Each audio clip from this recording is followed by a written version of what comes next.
Hello everyone, কেমন আছো তোমরা? This is my page and channel থেকে তোমাদের শুভেচ্ছা জানিয়ে তোমাদের সাথে শেয়ার করব এমন একটা চিকেন রেসিপি যেটার নাম আমি এর রেসিপির মাঝেই বলে দিব। তো এই রেসিপিটা জাস্ট তোমরা একবার ট্রাই করবা। রেসিপিটা যদি একবার ট্রাই করো দেখবা ছোট থেকে বড় সবাই অনেক পছন্দ করবে। তো দেখো রেসিপিটা করার জন্য এখানে আমি প্রথমে নিয়ে নিচ্ছি পেঁয়াজটা কুচি করে নিচ্ছি, আর একটু মোটা মোটা করে পেঁয়াজটা কুচি করে নিচ্ছি। তো দেখো কুচি করে নেওয়া শেষ, এখন আমি উঠিয়ে নিচ্ছি। আর এখন কিছুটা রসুন কুচি করে নেব। রসুনটা আমি মোটামুটি একটু মোটা করে কুচি করে নিচ্ছি। তো রসুনটাও কুচি করে নেওয়া শেষ, এখন আমি এখানে এক টুকরা মোটামুটি মাঝারি সাইজের একটা টুকরা আদা, সেটাও আমি কুচি করে নেব। আর এই রেসিপিটা যদি তোমরা একবার ট্রাই করো, অল্প টাকায় 5 স্টারের একটা চিকেন রেসিপি পেয়ে যাবা। ছোট থেকে বড় সবাই পছন্দ করবে। দেখো এখন এখানে আমি একটা প্যান বসিয়ে দিয়ে পেঁয়াজ রসুন এবং আদাটা ভেজে নিব। তো এটা কি করতে হবে, তোমাদের একবার ট্রাই করতে হবে। অনেক মানুষই এই যে নাকি এই যে ব্রয়লার চিকেনটা খায় না, কিন্তু এভাবে একবার তোমরা ট্রাই করো, দেখবা সবাই খাবে, চেটে পুটে খাবে, বাচ্চা থেকে বড় সবাই অনেক পছন্দ করবে। দেখো পেঁয়াজ রসুন আর আদাটা আমার মোটামুটি ভেজে নেওয়া শেষ, এখন আমি উঠিয়ে নিচ্ছি। আর এই চিকেন রেসিপিটার নাম আমি তোমাদের রেসিপিটার মাঝেই বলবো রেসিপিটার নাম কি। তো দেখো একটা ব্লেন্ডারে জারে দিয়ে দিচ্ছি প্রথমে পেঁয়াজ রসুন ভাজা, তারপরে পুদিনা পাতা ধনে পাতা, তারপরে এখানে দিয়ে দিচ্ছি 8টা 10টা কাঁচামরিচ মাঝখানে ভেঙে। আর এখানে আমি দিয়ে দিব আড়ঙের ঘি, বড় 1 চামচ করে উঠিয়েছি, এখানে 2 চামচ হবে। তোমাদের কাছে ঘি না থাকলে তোমরা তেলটাও দিতে পারো রান্নার। এখানে দিয়ে দিচ্ছি 2 চামচ তেল, দুধ, আর দিয়ে দিচ্ছি 2 চামচ লেবুর রস।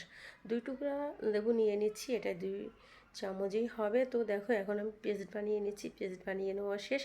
এখন যাব পরবর্তী স্টেপ হচ্ছে এখানে আমি 1 কেজি চিকেন নিয়ে নিচ্ছি, একটু মোটা মোটা করে কেটেই নিয়ে নিচ্ছি। এখন যাচ্ছি রান্নায়। দেখো বসিয়ে দিয়েছি একটা প্যান, দিয়ে দিচ্ছি 4টা এলাচি, 2 টুকরা দারচিনি, 2টা তেজপাতা। জাস্ট 30 সেকেন্ডের মতো ভেজে নিব। 30 সেকেন্ডের মতো ভেজে নিব, তারপরে দিয়ে দিচ্ছি সেই চিকেনটা যেটা আমি ধুয়ে পরিষ্কার করে পানি ঝরিয়ে রেখেছি। চিকেনটা দিয়ে একদম আমি হাই হিটে এখানে একটু তেলের সাথে ভেজে নিব। আর এখানে আমি যে শুকনো মশলার উপকরণটা ইউজ করব সেটা দিয়ে দেব। দিয়ে দিচ্ছি 1 চামচ জিরা গুঁড়ো, 1 চামচ মরিচ গুঁড়ো, 1 চামচ ধনিয়া গুঁড়ো, আর 1 চামচ হলুদ গুঁড়ো দিয়ে একদম হাই হিটে মশলাটাকে আমি চিকেনের সাথে ভেজে নিব কাঁচা গন্ধটা না যাওয়া পর্যন্ত। দেন ভেজে নিচ্ছি। তো হাই হিটেই ভেজে নিচ্ছি, মানে এভাবে আমি 5 মিনিট করে ভেজে নিব। তো 5 মিনিট পরে আমি ঢেকে দিব, 5 মিনিটের জন্য ঢেকে দিব। 5 মিনিটের জন্য ঢেকে রান্না করব। ঢেকে দিচ্ছি আর 5 মিনিট পরে ফিরছি। এখন সুন্দর করে নাড়াচাড়া দিব একদম। এটা কিন্তু মোটামুটি হাই হিটে আমি মশলাটাকে ভেজে নিচ্ছি। আর আমার যারা প্রিয় বন্ধু এবং ভাই বেরাদার যারাই আছো, বোনেরা এবং প্রবাসী ভাইয়ারা, এরকম একটা রেসিপি তোমরা ট্রাই করবা। অনেকেই এই চিকেনটা খায় না, বাট এভাবে একটু ট্রাই করো, দেখবা কতটা মজার এই চিকেনটা। তো যে পেস্টটা আমি বানিয়ে রেখেছি সেই পেস্টটাও দিয়ে দিচ্ছি, আর নাড়াচাড়া দিয়ে এখন ঢেকে রান্না করছি 10 মিনিটের মতো।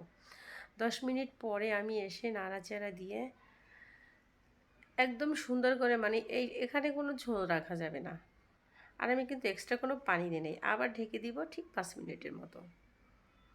5 মিনিট পরে ফিরে আসছি, আর ঢাকবো না। এখন আমি একটু হাই হিটে নাড়াচাড়া দিয়ে, চিকেনটা কিন্তু অলমোস্ট মানে সিদ্ধ হয়ে গিয়েছে। এখন নাড়াচাড়া দিয়ে এটার ভিতরে যে পানিটা এক্সট্রা আছে ঝোল, সেটা আমি কমিয়ে একদম শুকনো শুকনো করে নামিয়ে নেব।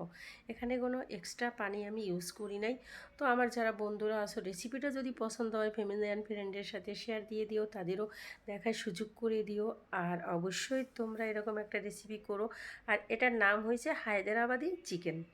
এটা খেতে অসম্ভব স্বাদ এবং কালারটা খুবই সুন্দর। আর এই রেসিপিটা অবশ্যই তোমরা একবার হলেও ট্রাই করবা। তোমাদের ধন্যবাদ জানিয়ে শেষ করছি। বাই।